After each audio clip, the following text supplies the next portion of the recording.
Talvez este seja o meu último discurso, um dos últimos discursos que faço no Senado Federal. Então, inicio solicitando a Vossa Excelência e o Ataídes que assume agora um pouco de tolerância com o tempo. A conta de preâmbulo, para deixar registrado o meu inconformismo com a expulsão dos médicos cubanos do Brasil. Sim, expulsão. Não há outra palavra para classificar a iniciativa extemporânea do futuro governo, já que sequer se empossou para tomar tão grave decisão sobre um setor que mais demanda atenção estatal e que agora desguarnece-se dramaticamente. A conta de preâmbulo dizia: faço uma pergunta. Mais do que razões ideológicas, mais do que a bobagem anticomunista, mais que o esforço para, na visão do futuro chanceler, agradar o salvador do Ocidente cristão, Donald Trump, mais do que tudo isso, o que pesou mesmo para a expulsão dos médicos cubanos não teria sido a cor da pele deles, quase todos pretos. E onde se viu? Que ousadia é essa de preto exibir anel de doutor, ainda mais doutor médico, ainda mais preto comunista?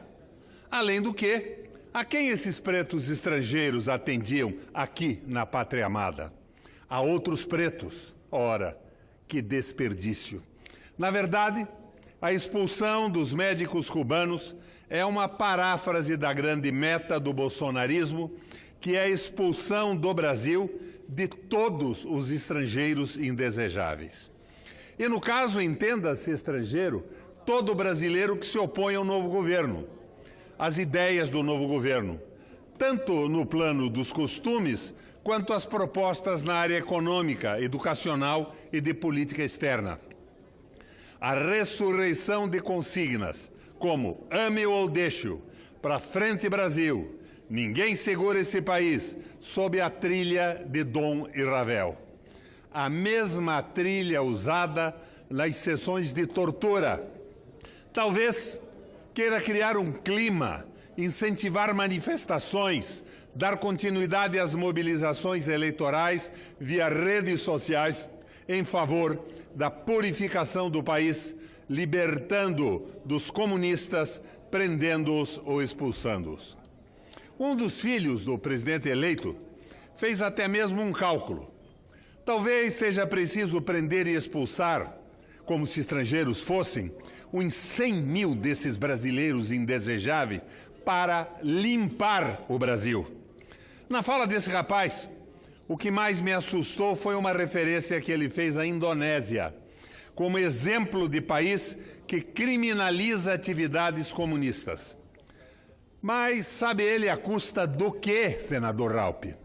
À custa da chacina, do massacre de mais de 1 milhão de indonésios considerados comunistas. É de arrepiar. Mas essa é a ideia. Se você for a favor, bem-vindo ao Brasil de Encantos Mil.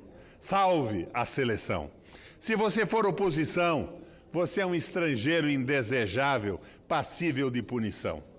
Pois é, nós defendemos o Brasil contra a pilhagem de suas riquezas, especialmente a pilhagem do petróleo. Nós que somos contra a privatização da Petrobras, da Eletrobras, que somos contra a entrega da base de Alcântara para os Estados Unidos, que somos contra a absorção da Embraer pela Boeing, que nos opomos à doação do nióbio e outros metais preciosos, que discordamos radicalmente da venda de terras para os estrangeiros, que somos contra a privatização da água, das florestas, do ar e do mar territorial. Nós que combatemos a desindustrialização do país, que lutamos pela ciência e pela tecnologia nacional. Nós somos os indesejáveis. Para eles, nós somos os estrangeiros. E quem são os brasileiros? Quem são os brasileiros, senador Paulo Rocha? Paulo Guedes, Castelo Branco, Roberto Campos Neto, Sérgio Moro, Onyx Lorenzoni, Ou os indicados de Olavo de Carvalho, Ricardo Vélez Rodrigues e Ernesto Araújo? Ou seriam Pedro Guimarães e Rubens Novaes? Esses são os brasileiros? Feito o introito, vamos à missa. Senhoras e senhores senadores, brasileiros que nos acompanham pelo sistema de comunicação do Senado, encerra-se no dia 31 de janeiro o meu mandato de senador.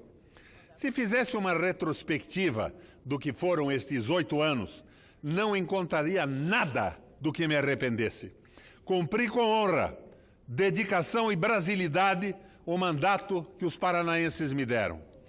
E caso alguém se desse ao trabalho de compulsar os discursos que fiz nesta casa, veria neles, de um lado, a insistência sobre o mesmo tema: soberania nacional, construção do Estado Nacional Brasileiro e, como pressuposto disso, o combate permanente, radical, à financiarização da economia, à globalização sob o domínio do capital financeiro, ao reino dos bancos, ao império de Mamon. De outro, haveria de constatar a também insistente, radical defesa dos trabalhadores, de seus direitos, de suas conquistas civilizatórias, ao lado da defesa do capital produtivo nacional, em oposição aos sibaritas do mercado financeiro, de onde, aliás, procede toda a equipe econômica do próximo governo. Um parêntese. Temos à vista uma frente inusitada. Um bando de especuladores e de agiotas, ultraliberais entreguistas e traidores da pátria, ombro a ombro com as Forças Armadas.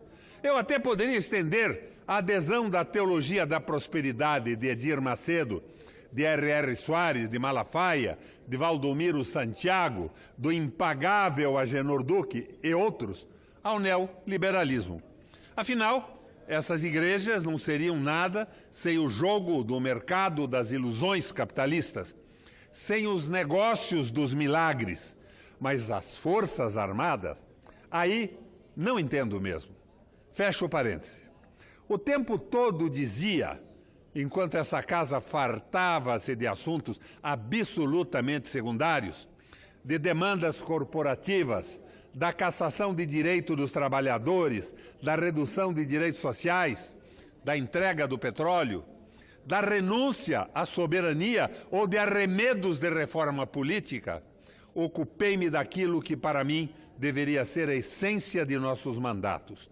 Um projeto para o Brasil, os fundamentos básicos para a construção do Brasil-nação, a contraposição entre Brasil, um país para os seus, e Brasil, um mercado para os outros. Nestes 8 anos, foi a minha obsessão, na verdade, uma obsessão de toda uma vida. Inúmeras vezes, desta tribuna, da Comissão de Economia, em seminários e debates aonde quer que fosse, aqui ou lá fora, foi o meu canto de uma nota só. Um projeto de desenvolvimento nacionalista, democrático e popular. Não se tratava de uma pregação sectária, fundamentalista. Tratava-se, isto sim, de ter os olhos e a mente abertos. Presidente, eu peço, como insisti no início, tolerância, que talvez seja o meu último discurso na casa. Senador, querido senador Roberto Requião, nós temos vários oradores aí pela frente, mas vamos fazer então um acordo. Eu vou disponibilizar mais 6 minutos. Pode ser? Eu, quando pedi a palavra, presidente, eu perguntei à mesa se me concederia o tempo para terminar meu último discurso no plenário. Não sei o tamanho do discurso de Vossa Excelência. Vossa Excelência não estava na presidência, estava o senador Valadares. Vamos conceder mais 6 minutos. Eu acho muito pouco. Vai me interromper o discurso pela primeira vez na história do Senado da República. Mas vamos lá. Tratava-se, isto sim, de ter os olhos e a mente abertos para a realidade das coisas. Tratava-se de não se deixar cegar pela religiosidade, pelo dogmatismo, pelo preconceito ideológico dos liberais. Esta é a verdade. Não existe nada mais ultramontano, primitivo, tosco que o neoliberalismo, ainda mais na sua leitura brasileira, que consegue reunir em um só embornal banqueiros, o alto escalão das Forças Armadas, os setores atrasados do agronegócio, representados pela ressurrecta UDR, os cruzados da luta contra a corrupção, os evangélicos da teoria da prosperidade, os barões da mídia, os moralistas tipo Alexandre Frota e Pastor Feliciano. Já pensaram?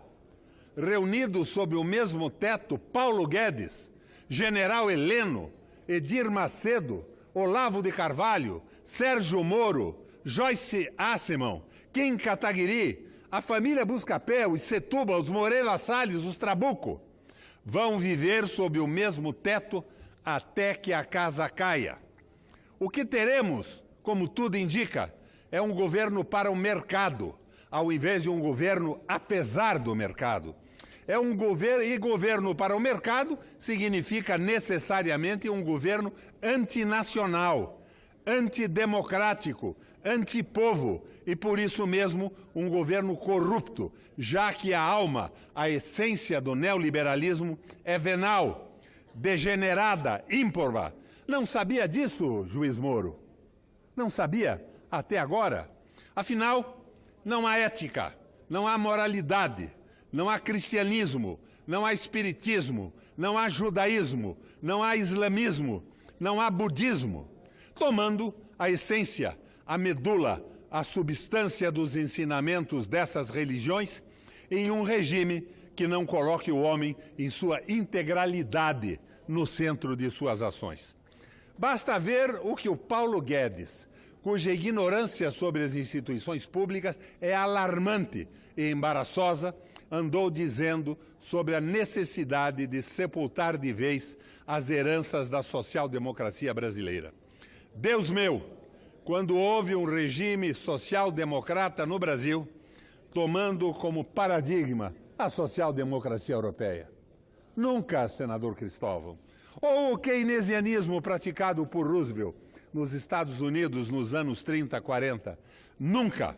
O que tivemos sob Getúlio, Juscelino, Goulart, Sarney, Itamar e principalmente sob os governos do PT, o que tivemos foram algumas concessões, algumas velas acesas ao povo enquanto queimavam-se tochas em adoração a Mamon. Social-democracia no Brasil. Quando? Até as migalhas distribuídas incomodam essa gente tenebrosa e desumana. É aterradora a inconformidade dessa gente com a abolição da escravatura. Daí que, ainda mais uma vez, manifesto minha estupefação por ver as Forças Armadas metidas nessa cumbuca. É um envolvimento perigoso.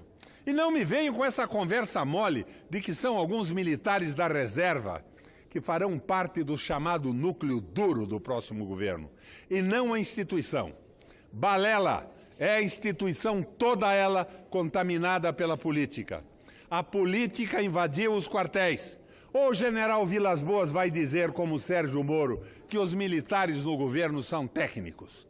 Já que não há como o próximo governo dar certo, pois não há como o ultraliberalismo triunfar sobre a sociedade brasileira, a não ser reprimindo-a, massacrando-a, calando-a, as Forças Armadas sairão outra vez chamuscadas da aventura.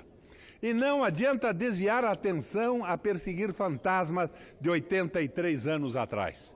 Não vai dar certo. Se nesse que talvez possa ser meu último pronunciamento, senadora Thaís, por isso insisto com a tolerância do tempo, reservei tanto espaço para as idas e vindas às Forças Armadas, é que meus sentimentos patrióticos, nacionalistas, desenvolvimentistas sempre fizeram polifonia, justaposição com a tradição de patriotismo, nacionalismo e desenvolvimentismo de nossos militares. Em nome dessa tradição, e como ex-aluno do antigo CPOR, faço mais uma pergunta aos militares. O que eles acham das declarações dos ministros que Bolsonaro indicou para relações exteriores, agricultura e economia, sobre América Latina, Cuba, África e China, espelhando, por exemplo, essas declarações na política externa de Orlando Geisel. Os escalões superiores das Forças Armadas, tão envolvidos com o próximo governo e tão apressados em também amaldiçoar a chamada herança petista, mostram-se ignorantes, indoutos sobre as raízes de nossa política exterior. Foi sob Geisel que o Brasil reatou com Cuba e China. Foi sob Geisel que o Brasil começou sua aproximação e cooperação com a África. Foi sobre Geisel que reconhecemos Angola, Moçambique, Guiné-Bissau, Cabo Verde, São Tomé e Príncipe, ex-colônias portuguesas. Foi Geisel quem deu uma banana para os Estados Unidos e firmou o acordo nuclear com a Alemanha. Foi ainda sob o regime dos generais que o Brasil se aproximou dos países árabes e passou a ter uma política independente nos conflitos do Oriente Médio. E jamais ocorreria a Geisel ou a qualquer outro dos presidentes militares bater continência a um tipo como John Bolton. Embaixada do Brasil em Jerusalém? Nem pensar. Como se vê, sequer no fogo ardente, senador Ataídes, da Guerra Fria, o Brasil submeteu-se ao alinhamento automático com os Estados Unidos. Sequer naquele momento terrível da Guerra Fria, os senhores militares esqueceram-se disso tudo. Não se lembram mais, para realizar os nossos objetivos nacionais permanentes, que para isso é essencial que sejamos um país soberano, dono do seu próprio nariz e que não se envolva nessa ideologização estúpida, atrasada, provinciana, que Guedes, Araújo e Vélez Rodrigues querem nos meter. Aprendam com Geisel se não querem dar o braço a torcer para os críticos do novo governo. Ora, terceiro mudismo é a vovozinha de quem disse. E por falar em objetivos nacionais permanentes, gostaria de lembrá-los aos que já esqueceram, senadores que estão na mesa. Democracia, paz social, desenvolvimento, soberania, integração nacional e integridade do patrimônio nacional. Pergunto eu, o que esses arrivistas tipo Paulo Guedes, Joaquim Levy, Roberto Campos Neto, Rubens Novaes, Pedro Guimarães, Carlos von Doellinger, Ernesto Araújo, têm a ver com objetivos nacionais permanentes? Senhores das Forças Armadas, a vocês eu me dirijo. Talvez para relembrar minha trajetória nesta casa, nesses 8 anos, tenha feito, senador Ataídes, uma digressão longa demais. É que pretendi refletir, espelhar as posições de toda uma vida nos tormentosos dias que se aproximam. Mas não me vejam como pessimista ou cético. Ninguém tem o direito de ser pessimista no Brasil. Não com um povo como o nosso, que há mais de 500 anos suporta as consequências que ter uma elite predadora, inculta, trapaceira, corrupta e venal lhe ocasiona, mas segue em frente. Daqui a algumas semanas encerra-se o meu mandato de senador. Não me recolho à vida privada. Não tenho também este direito. Enquanto respirar, viverei pelo Brasil, fiel, intransigentemente, fiel à utopia que me embala desde a meninice. O sonho de um país soberano, desenvolvido e bom para todos. Brasileiros, contem sempre comigo, enquanto eu viver. Senador, Vossa Excelência pode conceder uma parte, senador? Depende agora da mesa. Presidente, eu solicito. Nós temos vários oradores, senadora Vanessa, mas não podemos deixar de conceder essas apartes. Eu só peço, então, que seja bastante breve, porque nós temos orador, inclusive o nosso senador Antônio Carlos. Paulo Rocha. Com a palavra. Muito obrigado, senadora Ataídes, e cumprimento pela sensibilidade, porque O senador Requião, sem dúvida nenhuma, não apenas para nós, que comungamos com o seu pensamento, com as suas ideias, com a sua conduta política, mas para aqueles que não concordam ideologicamente, politicamente com o senador Requião, como é o caso de Vossa Excelência, reconhecem no nobre senador uma grande figura da política brasileira. Então, eu agradeço e registro aqui a sensibilidade de Vossa Excelência, senadora Thaídes. E, senador Requião, eu quero dizer que não é o Estado do Paraná que perdeu, não foi o Estado do Paraná. Quem perdeu foi o Brasil, de deixar de ter aqui uma das maiores figuras da política brasileira. Eu, senador Requião, logo que entrei na política, me deparei com a atuação de Vossa Excelência, que foi prefeito da cidade de Curitiba, foi governador do seu estado do Paraná 3 vezes, senador da República por 2 vezes. Em todas as suas campanhas eleitorais, senador, Vossa Excelência se elegia baseado na sua postura, baseado naquilo que defendia e no trabalho que desenvolvia. Então, Vossa Excelência não poderia ter feito um outro pronunciamento que não esse. Um primor que Vossa Excelência entrega à casa, um primor que Vossa Excelência entrega ao Brasil, mostrando como nós podemos, sim, ser uma nação independente, uma nação justa e uma nação desenvolvida. Eu sei que, mesmo fora do Parlamento, senador Requião, Vossa Excelência continuará sendo uma figura muito importante para o Brasil, uma figura de resistência àquela política que, lamentavelmente, entende que o comunismo é o grande mal do país. Lamentavelmente, é isso que nós estamos vivendo. Daqueles que se organizam em frentes de direitas, em frentes de conservadores, e com um único objetivo, de retirar direitos dos trabalhadores e entregar a nossa riqueza nacional. Então, senador Requião, não lhe dou parabéns, receba meu abraço, não por esse pronunciamento, mas por tudo que fez pelo nosso país e certamente continuará fazendo. Parabéns, senador. Muito obrigado. Senador Cristóvão Buarque. Senador Requião, o Brasil, de fato, vai sentir falta sua, como disse a senhora Vanessa. Eu vou sentir como brasileiro, não como senador, porque não estarei aqui, como o senhor não. Temos, por todas as décadas de nosso conhecimento mútuo, os mesmos propósitos para o Brasil. Ultimamente, temos tido algumas divergências sobre o papel da economia e os fundamentos da economia. Agora, isso não me impede, ao contrário, me obriga a dizer aqui que 4 fatos que caracterizam o senhor vão fazer falta aqui. Primeiro, é a sua coerência.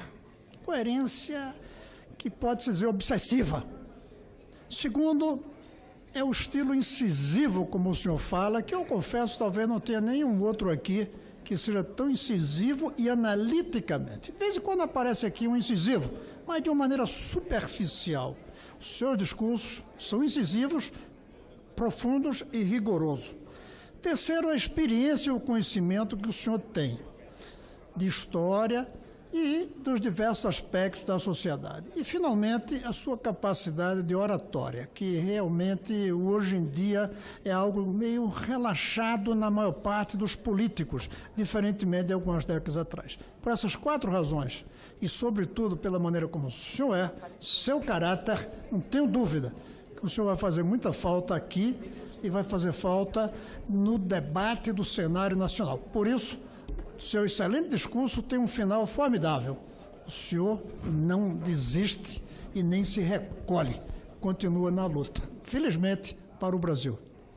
E a minha voz, senador Cristóvão, será ouvida no debate nacional, embora não na tribuna do Senado.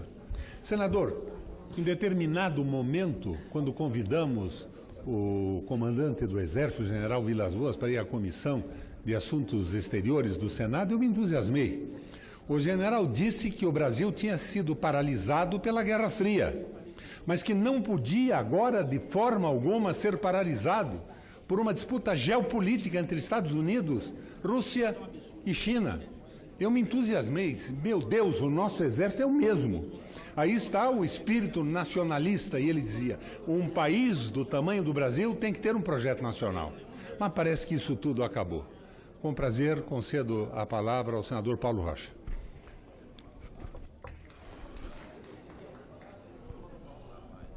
Senador Requião, seu discurso de hoje não difere de todos os seus momentos políticos que o senhor nos brindou aqui no plenário do Congresso Nacional. Você vai do Senado, mas não vai da luta política pelo nosso país, esse país que você tanto prega aqui para nós. Receba o abraço da bancada do PT, eu sou representando o líder aqui, como companheiro, como lutador, como parceiro, como irmão mais velho aqui na luta junto com o Partido dos Trabalhadores e como professor de um lutador que quer um Brasil para todos, mas um Brasil com paz, com desenvolvimento e com dignidade para o nosso povo. Parabéns, senador. Restam 3 inscritos, senador Ataíde. Senador Regufe, senador Valadares e senador Randolph. Eu pediria, junto com a mesa, a brevidade dos apartes. E senador... Senador Requião, eu quero lhe dar um abraço nesse seu discurso de despedida aqui do Senado. Quero lhe agradecer a forma como o senhor me recebeu aqui no Senado quando eu cheguei, uma forma muito carinhosa. O Requião bravo, o Requião que fala grosso na tribuna, todo mundo conhece. Agora, o que poucas pessoas conhecem é a forma gentil, educada e carinhosa com que Vossa Excelência me tratou assim que eu cheguei aqui e trata os seus colegas de parlamento. Nem sempre pensamos igual nesses 4 anos. Tivemos muitas divergências, tivemos vários posicionamentos divergentes. Mas Vossa Excelência sempre tratou o posicionamento divergente com extremo respeito e com extrema lealdade ao debate político. Eu acho que falta isso na política hoje. O valor da política precisa ser resgatado para a sociedade brasileira. Infelizmente, no meio de tantos escândalos, no meio de tantos negócios na vida pública, algumas pessoas perderam o senso do significado da política. E é isso que a gente precisa fazer, recuperar o valor da política para a sociedade brasileira. Então, nem sempre na política a gente pensa igual. Agora, na hora de se pensar diferente, é preciso se pensar diferente com respeito, e isso Vossa Excelência sempre fez. Quero aqui agradecer a forma sempre educada que Vossa Excelência me tratou aqui, a forma carinhosa que me recebeu nessa casa aqui, nesse Senado Federal, e desejar a Vossa Excelência que Vossa Excelência seja muito feliz fora desse mandato e que continue contribuindo para a vida pública, de vez em quando, colocando as suas opiniões e seus pensamentos. Um grande abraço a Vossa Excelência. 3 senadores ainda pediram a parte, senador Eunício. Senador Valadares, senador Regufe e senador Armando Costa. Senador Valadares com a palavra. Senador Roberto Requião, Vossa Excelência. Senador Regufe. Senador Rodrigues. Vossa Excelência nos deu uma certa alegria, um certo alento quando disse que não iria abandonar a vida pública. Isso significa que o Brasil continuará como um combatente tenaz na defesa dos interesses nacionais.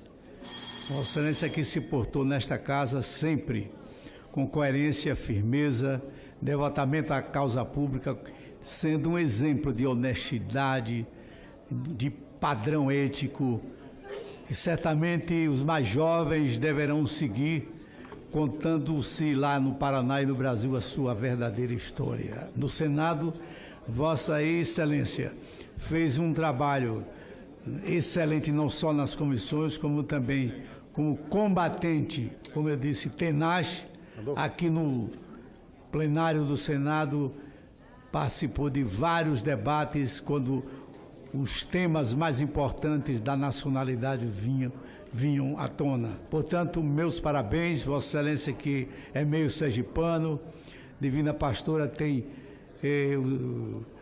ancestrais de Vossa Excelência no estado de Sergipe.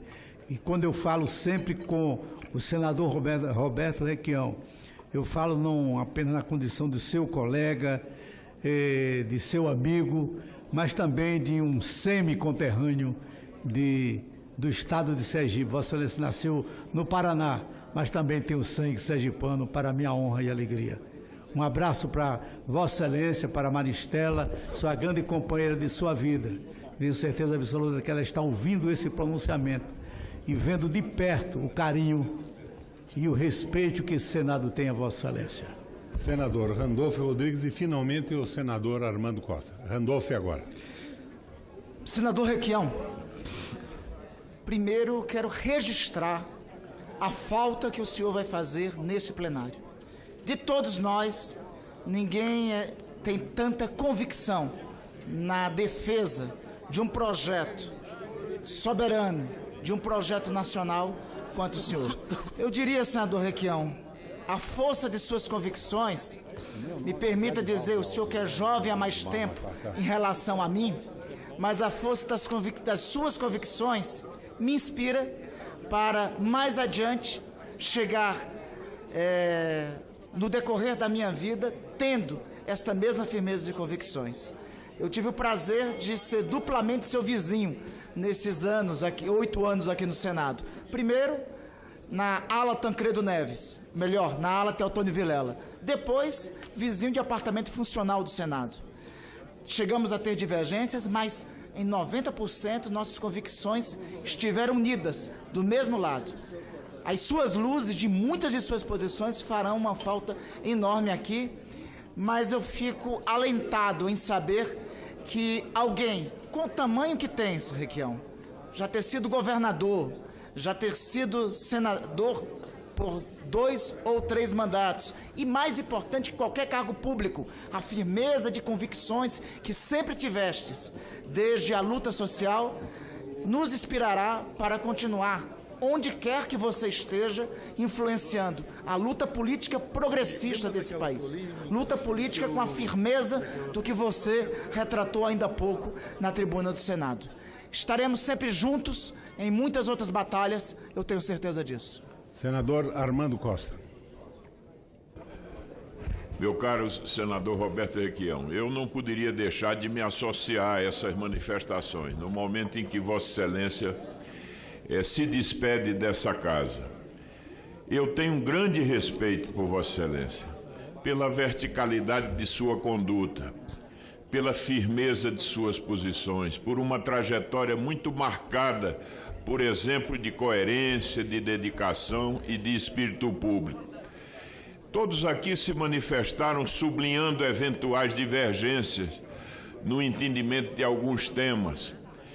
No debate econômico, por exemplo, as minhas posições nem sempre se aproximavam das posições de Vossa Excelência, mas nem por isso eu deixei de reconhecer a importância da presença de Vossa Excelência no debate dos grandes temas de interesse do nosso país.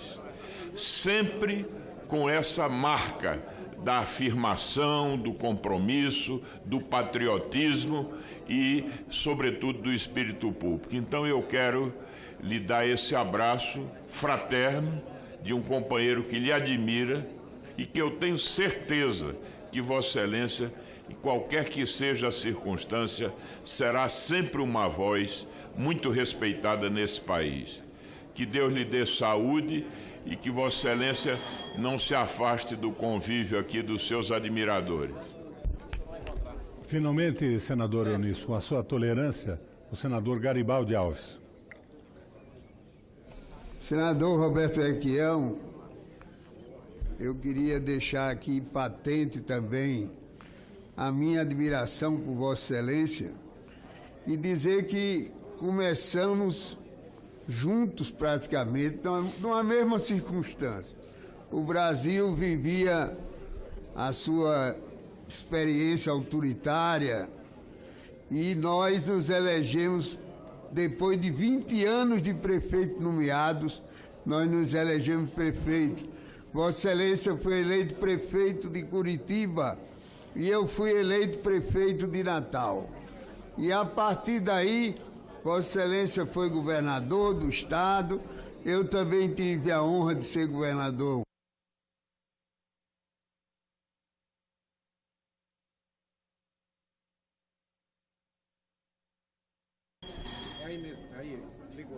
Sempre procurei pautar a minha vida política dentro de exemplos como é a trajetória de Vossa Excelência. Realmente um homem coerente, um homem sincero e que tem um amor extremado pelo nosso país e defende com muita garra, com muita disposição, com muita obstinação, defende as suas posições.